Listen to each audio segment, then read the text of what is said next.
Dear students, platform of learning YouTube channel पर हम इस वीडियो में सिक्स्थ क्लास की इंग्लिश सब्जेक्ट की वर्कशीट नंबर 16 को सॉल्यूशन के साथ एक्सप्लेन करने जा रहे हैं। वीडियो को पूरा ज़रूर देखें और अगर आपने अभी तक चैनल को सब्सक्राइब नहीं किया है तो इसे सब्सक्राइब ज़रूर कीजिए। तो चलिए स्टार्ट करते हैं worksheet number 16। Poem a house A home. Look at the picture of the house carefully and read stanza 1 of the poem A House A Home। देखिए यहाँ पर एक बहुत सुंदर हाउस की फोटो आपको दी गई है। आपको इसके डिफरेंट पार्ट्स मेंशन किए गए हैं। चलिए उन्हें समझते हैं कि वो क्या है। देखिए सबसे पहले हाउस के ऊपर इस तरह से एक चिमनी बनी होती है। चिमनी का मतलब होता है जो हमारे घर में से एक्स्ट्रा एयर को, एक्स्ट्रा धुएं को घर से बाहर निकालने के लिए हमारे घर की हेल्प करती है। तो इस तरह से देखिए यहाँ पर ये चिमनी बनी हुई है, तो इन्हें हम कहते हैं चिमनी, CHIMNEY, चिमनी। नेक्स्ट है ईव्स। ईव्स मतलब एज ऑफ ए रूफ, मतलब हमारे घर के बाहर देखो ये जो छज्जा सा बना हुआ होता है उसे हम कहते हैं ईव्स, EAVES, ईव्स। नेक्स्ट है स्टको। स्टको means A type of plaster use for covering walls, मतलब हम अपनी दीवार को कवर करने के लिए जो प्लास्टर यूज करते हैं उसे हम स्टको बोलते हैं। देखिए जैसे यहाँ पर इसकी दीवार पर सारी जगह प्लास्टर लगा हुआ है, तो this is called स्टको। Next is yard. Yard का मतलब होता है हमारे घर के बाहर जो एक्स्ट्रा पोर्शन है, जहाँ पर हम थोड़ी बहुत ग्रीनरी भी कर सकते हैं या जो हमारे घर के बाहर ऐसे चेयर्स वगैरह डालने के काम आता है, तो उसे हम कहते हैं यार्ड। तो ये हमारे घर के ऐसे पार्ट्स हैं जो आपको शायद पता नहीं होगा, तो मैंने उन्हें आपको अच्छे से समझा दिया है। चलिए अब पैसेज को रीड करते हैं। What is a house? एक हाउस क्या है? It's brick and cement, it's brick and stone and wood that's hard। यह brick मतलब होता है ईंट, और stone मतलब होता है पत्थर। यह ईंटों से और पत्थरों से बना हुआ लकड़ी का, मतलब इसमें लकड़ी का भी काम होता है, एक हार्ड घर होता है। सम विंडो ग्लास, उसमें कुछ शीशे के ग्लासेस भी लगे होते हैं। आपने देखा होगा जैसे हमारे घर की खिड़कियों पर विंडो ग्लास लगे होते हैं इस तरह से। एंड परहैप्स ए यार्ड, और शायद उसमें एक यार्ड मतलब घर के बाहर एक्स्ट्रा पोर्शन भी होता है जहाँ पर हम कुछ ग्रीनरी या एक्स्ट्रा कुछ सामान रख सकते हैं। And perhaps A yard. It's eaves and chimneys, उसमें छज्जा बना हुआ होता है, चिमनी लगी हुई होती है। एंड टाइल फ्लोर्स, और उसके फर्श पर टाइल लगी होती हैं। And स्टको and roof and loads of doors, वहाँ पर स्टको मतलब दीवार पर लगा हुआ प्लास्टर, जो उसकी दीवार को अच्छे से खराब ना होने से बचाने के लिए जो हम प्लास्टर लगाते हैं वह स्टको कहलाता है। तो वहाँ पर स्टको होता है। एंड रूफ मतलब छत होती है। एंड लोड्स ऑफ डोर्स, बहुत सारे दरवाजे होते हैं। तो यह हमारे हाउस की डिस्क्रिप्शन है कि हाउस क्या है। ईंट और पत्थरों से बना हुआ, लकड़ी से बना हुआ एक हार्ड मटेरियल हाउस कहलाता है।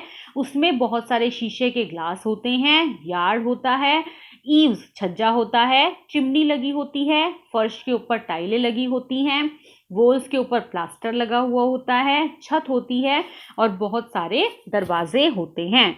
तो this is called house. Now study question number 1। चलिए क्वेश्चन नंबर 1 को रीड करें। Based on your reading of the stanza complete the following sentences. देखिए अभी यहाँ पर मैंने आपको स्टेंजा रीड करके बताया है, आपको अपनी रीडिंग के बेस पर नीचे दिए गए सेंटेंसेस को कंप्लीट करना है। सो ए पार्ट है, ए house is made up of BRICS. एक हाउस ईंटों से बना होता है, और किस चीज से बना होता है? स्टोन से, मतलब उसमें पत्थर होते हैं, तो आप यहाँ पर लिखिए स्टोन्स।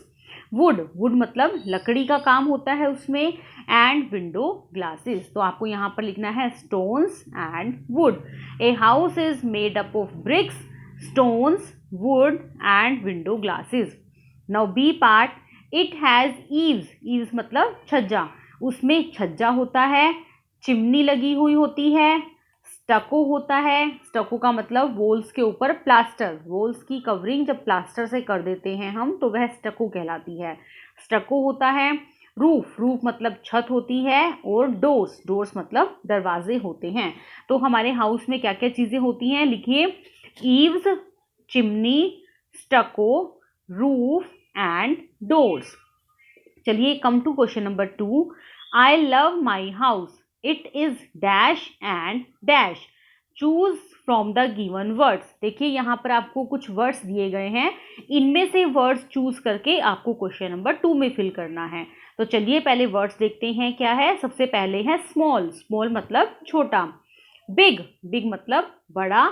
ब्यूटीफुल, ब्यूटीफुल मतलब सुंदर। राउंड, राउंड मतलब गोल। एरी, एरी मतलब हवादार, जिसमें चारों तरफ से हवा आती है। तो आपको यहाँ पर क्वेश्चन नंबर 2 में फिल करना है। जैसे आई लव माई हाउस, मैं अपने घर को बहुत प्यार करता हूँ। इट इज़ ब्यूटिफुल एंड एरी, यह बहुत सुंदर है और हवादार है। आप यहाँ पर कुछ भी लिख सकते हैं। देखिए इट इज़ स्मॉल, छोटा है, एंड एरी मतलब हवादार है। कुछ भी लिख सकते हैं आप, बिग भी लिख सकते हैं। इट इज़ बिग, हमारा घर बहुत बड़ा है, सुंदर है। इट इज़ राउंड, गोल है। एरी है, हवादार है। तो हर एक घर की अलग अलग डिस्क्रिप्शन होती है, तो आप कुछ भी लिख सकते हैं। तो बच्चों देखो यहाँ पर मैंने आपको समझाया कि किस तरह से हाउस होता है। जब हमारे हाउस में हम हाउस में रहने वाले लोगों को देखते हैं, जैसे हमारे घर में कौन कौन रहता है, हमारे ग्रैंड पेरेंट्स रहते हैं, हमारे पेरेंट्स रहते हैं, मम्मी पापा भाई बहन, हमारे फ्रेंड्स, या फिर हम कह सकते हैं कज़न्स, इस तरह से। तो हाउस तो है जो कि ईंटों से, पत्थरों से, वुड से, चिमनी से, स्टको से, रूफ से मिलकर बनता है। लेकिन जब उस हाउस में लोग रहने शुरू हो जाते हैं, हमारी फैमिली रहती है, तो वह हाउस हाउस से होम बन जाता है। तो यहाँ पर इसका सेकंड स्टैंजा आपको दिया नहीं गया, नहीं तो सेकंड स्टैंजा में आपको समझाती कि सेकंड स्टैंजा में क्या दिया गया है कि घर किसे कहते हैं। मतलब हाउस मतलब मकान होता है जो कि ईंटों से, पत्थरों से, लकड़ी से, चिमनी से, स्टको से, रूफ से, डोर से, विंडो ग्लासेस से बनता है। लेकिन जब हाउस के अंदर हमारे grandfather, grandmother, father, mother, brother, sister, हमारे अंकल, आंट, कज़न्स, ये सब मिलकर रहते हैं, एक दूसरे के साथ अपना प्यार शेयर करते हैं, अपनी फीलिंग शेयर करते हैं, अपनी इमोशंस शेयर करते हैं, तो वह मकान से घर बन जाता है। तो स्टूडेंट्स ये था हमारी वर्कशीट का पूरा सॉल्यूशन। उम्मीद है आपको ये वर्कशीट बहुत अच्छे से समझ में आ गई होगी।